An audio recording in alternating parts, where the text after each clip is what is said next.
G'day, I'm Peter Sesselman, the maker of the Peterman acoustic guitar pickup, and thank you for taking the time to watch this little demo.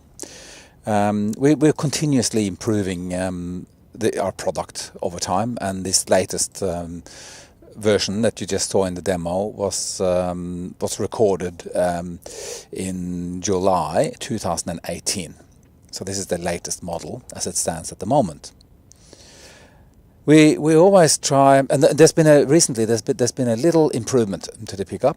We've managed to make the sound a little bit more natural sounding than it was before, and was really good before, but now it's even that little bit better. We are continuously striving to get that pure acoustic sound, like you would expect to get from a studio microphone, and it has been compared to a studio microphone by some of my users. This is the ultimate thing, I think, for a pickup to sound like a microphone, but without the downside of having to have a completely padded cell or a padded studio to record in because of echo and reverb and all that. So the advantage of having a pickup is that you can just plug it straight into your audio unit. You could be sitting in the bathroom, which is really echoey, and you'd still get a nice, clean, crisp, pure sound.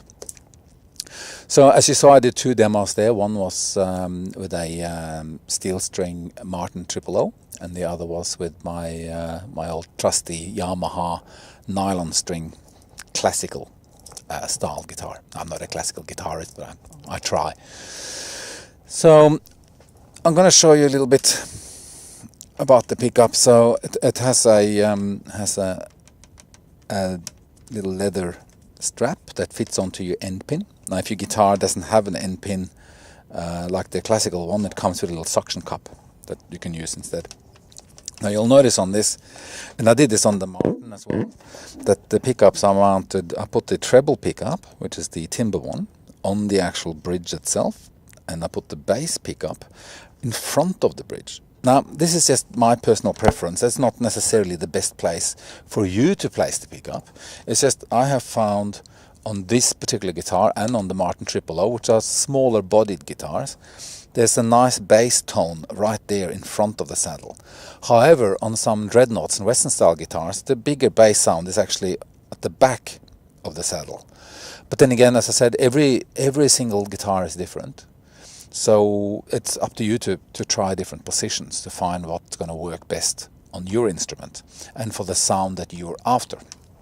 So let me show you a little bit about how the pickup is installed. It's very simple. I'm going to go back to my Martin and show you.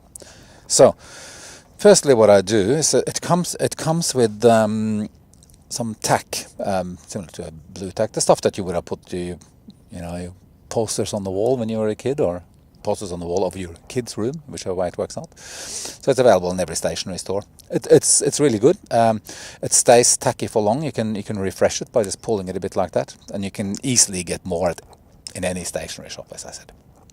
So and it doesn't mark your instrument unless you leave it on there for like years and years and years. That might end up marking.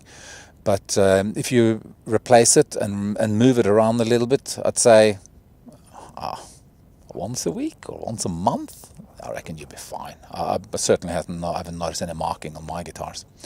So what I do is, firstly, I make, for the treble pickup, I make two tiny little pea-sized balls. Can you see that? Yeah. And I put them on the pickup there. I put one at each end. Let's see. I got another one here. At each end of the pickup, where the cable enters the head, and the opposite end, so leaving the open free, and that puts a little bit more air in there. It's difficult to explain exactly what it does, but it makes the sound, I feel it makes the sound more airy, more open, not so closed. And then with the bass pickup, in this particular case, I'm making a little sausage that goes again right across. So you have the two dots and the line. Okay. And then, as I said, I found that on these smaller bodied guitars, it's quite nice to have the bass pickup kind of in front of the saddle. Now it's a little fiddly to get it in there, but once it's there, it's nicely tucked out of the way, so it's not, you're not going to bump into it or accidentally thump it, because if you're playing and thump the bass pickup, whoa, the sound engineer is going to have a fit. And then the treble pickup. In this case, because I like a bit of tingliness, a bit of steel in the sound, so I'll put that on the side of the saddle here, on the treble side, and I just massage it gently, just kind of gently wiggling it in place rather than just using excessive force. And that's kind of it. That is the install. You know, you are now ready to record or play live or whatever you choose to do. There is an internal model available as well that you can actually install inside your guitar. Just check out my website and you'll see all the different models. There's one with a volume control, and also there's very soon there'll be one with a volume and tone control, which is going to be a separate demo for that, because that's quite an interesting. It's not a tone control like you would find on an electric guitar, for instance, where it's just taking the top end off. It's a tone control that changes the middle of the pickup. So you still got your nice top end and you got your nice bass. And then you can blend the middle, so that's particularly useful for instruments that are middle sensitive, say like banjos or resonators or ukuleles and things like that, where bass and treble is a given, but it's that middle part you want to be able to adjust. So thanks again for having a look at this demo. I mean, that's pretty much it. Now that's the install. You've heard what it sounds like. So only thing left to do now is go to the website www.pirman.com.au, and you can check out my products there. And if you have any questions, just drop me a line and I'll do my best to answer it. Cheers.